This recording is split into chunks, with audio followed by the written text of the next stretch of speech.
ভারতের আগ্রায় সম্রাট শাহজাহানের গড়া অমূল্য নিদর্শন তাজমহলকে বোমা মেরে উড়িয়ে দেওয়ার হুমকি দেওয়া হয়েছে বলে জানিয়েছে পুলিশ।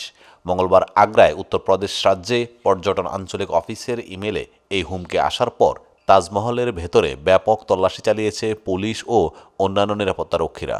তাজমহলের নিরাপত্তার দায়িত্বে থাকা অতিরিক্ত পুলিশ কমিশনার সাইদ আবির আহমদ সংবাদ সংস্থা পিটিআইকে জানান, হুমকি পাওয়ার পর সেখানে একটি বোমা নিষ্ক্রিয়করণ স্কোয়াড, একটি ডগ স্কোয়াড এবং অন্যান্য নিরাপত্তা বাহিনীর সদস্যদের পাঠানো হয়েছিল। তবে সেখানে সন্দেহজনক কিছুই পাওয়া যায়নি। তবে কারা এই হুমকি দিয়েছে তা জানানো হয়নি পুলিশের পক্ষ থেকে। উত্তরপ্রদেশ পর্যটনের উপপরিচালক দীপ্তি ভাতসা জানান, বোমা হামলার হুমকি পাওয়ার পরপরই ইমেলটি তাৎক্ষণিকভাবে আগ্রা পুলিশকে ফরওয়ার্ড করা হয়েছে। বার্তা সংস্থা এএনআই-এর প্রতিবেদনে বলা হয়, এই ঘটনা তদন্তে উত্তরপ্রদেশ সাইবার ক্রাইম বিভাগে দায়িত্ব দেওয়া হয়েছে। সাইবার ক্রাইম বিভাগ ইতিমধ্যে হুমকিদাতার অবস্থান শনাক্ত করতে তদন্ত শুরু করেছে।